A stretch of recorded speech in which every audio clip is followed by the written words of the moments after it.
Ladies and gentlemen, welcome back to another video on the Forgiven Gaming YouTube channel. Today we're going to be going over the Highroad cave. This is a cave that I actually missed when I was doing the Limgrave section of the game.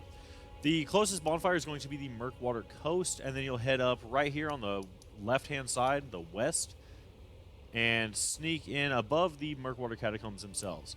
The 5 marks that I'm actually removing right now are the 5 land octopi that you have to defeat to get to this cave, or you don't even actually have to defeat them, you can actually just run past them. But without further ado, let's go ahead and get into the cave. We're going to go ahead and turn the lantern on. The setup for this is going to be a standard Uchi Katana setup, standard Land of Reeds armor, and the Assassin's Crimson Dagger. None of these are going to be really important, and actually you can probably switch out the Crimson Dagger for a Winged Sword Insignia for a little bit better DPS.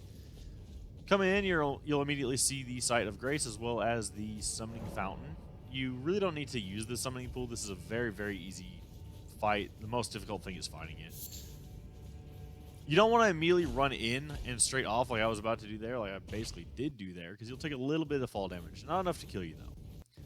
Heading in and then going over to the left-hand side, there will be a tiny little nook here with 2 wolves in it. Go ahead and quickly dispatch them, pick up the cave moss that's in there, and then we'll head back to the main atrium, defeat this wolf. And we don't want to jump down there just yet. We want to continue heading down the main path. I guess the whole technically main path, but stay on this floor. You'll come to the end, you'll have the alpha wolf as well as 1 smaller wolf. After dispatching them, you can go ahead and pick up the Golden Rune 1 and the last thing in Cave Moss. There's not really a lot down, and you can pretty easily skip this and not feel like you've been missing out on anything. You don't want to immediately jump down this hole because you can take fall damage that's enough to kill you. You kind of want to just work your way around the edges. You can look down and you'll see each of the platforms that you'll want to land on. I'm trying to use less uhs and ums in these videos. As soon as you land, you'll be faced with either a left or right. The right is the way to go. The left actually only has 1 thing of cave moss. You come to the end, pick it up, and that's literally all there is at the end of that way. Heading in here, you'll actually drop down. Let's see, where's it at? Right here. You'll drop down, and you can't climb back up here. But, again, there's not really anything up there aside from that 1 cave moss, so if you miss it, I'm pretty sure you can sleep easy at night. Breaking through these items over here on the left-hand side, it's a quote-unquote secret path or quote-unquote hidden path. There is 1 wolf that's going to be up here on the left-hand side right here. Go ahead and knock him out, pick up the Arteria leaf that's right here, and then you'll drop down where you'll see another one of the alpha wolves and a couple of his little followers.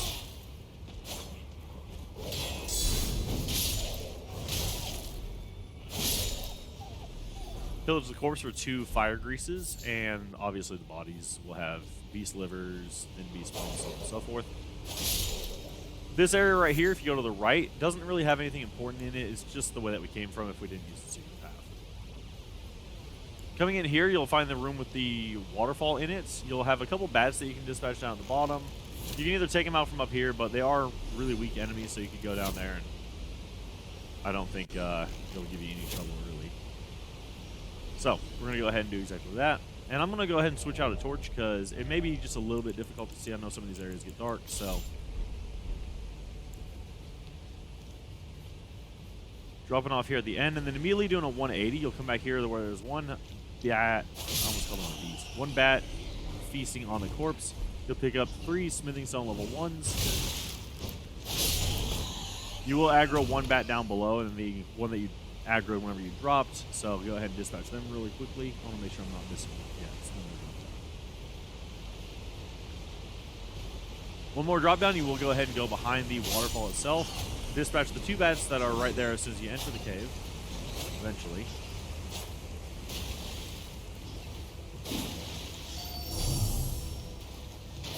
Alright, fine. With those 2 bats gone, there are going to be 3 of these smaller land octopi. You'll pick up the smithing stone level 2. I guess 4 actually. And then the golden rune level 4. From there, you'll head directly back into the main waterfall room, and you're actually going to go ahead and jump directly off the waterfall, but I wouldn't recommend doing it at speed. You only kind of want to just fall off the edge.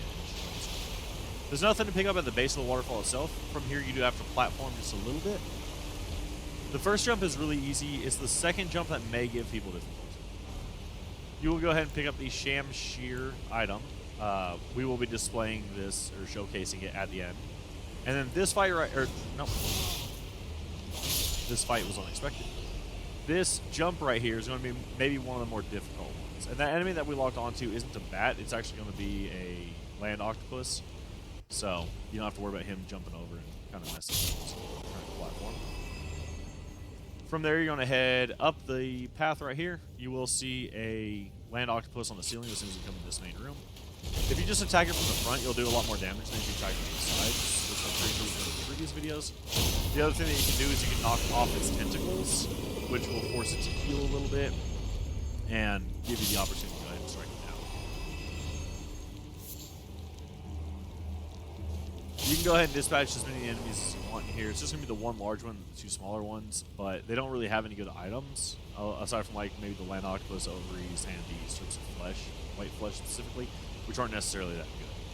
We will go ahead and pick up the Fertile Calling Finger Remedy, and then jump over here to the right below the waterfall. Just kind of hug that left-hand side. If you want to, for some reason, you can actually use this opportunity to go back to the middle platform, but there's nothing really for you. Heading back down here, we're immediately going to go into the boss room. There's no more enemies in the cave. On the right-hand side, we can pick up some silver fireflies. And then as soon as you go in, you'll see that it's the Guardian Golem, the Iron Golem kind of things that you fight up top. But up top, I mean not in the cave.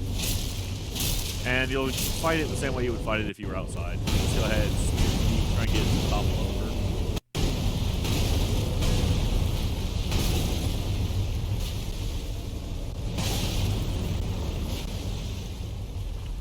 I'm making the fight look much more difficult than it actually is. He's a pretty easy boss to fight.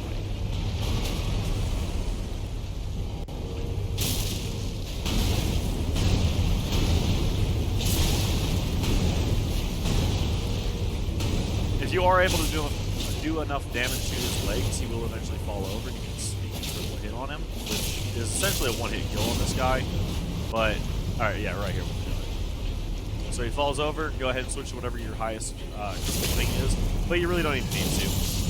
You can see right there, that attack did 6,000 damage. And you get the Blue Dancer Charm. So, going ahead and going over the weapons that we got here. We got the Sham Shear, and we got the Blue Dancer Charm. So, reading off the Blue Dancer Charm itself is going to... The item effect is raises attack power with lower equipment load. Generally, Dex builds are going to benefit most from this. And then going ahead and reading it, it says, a cloth doll depicting a dancer garbed in blue, an ancient heirloom of some sort. Raises attack power with lower equipment load. The dancer in blue represents a fairy who in legend bestowed a flowing sword upon a blind swordsman. Blade in hand, the swordsman sealed away an ancient god, a god that was rot itself.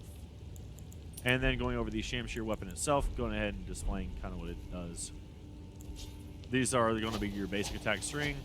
Very similar to, if you ever played Dark Souls 2, the boss weapon that you could get from the double boss fight, or double-sided, it was a single boss, but he had like two faces.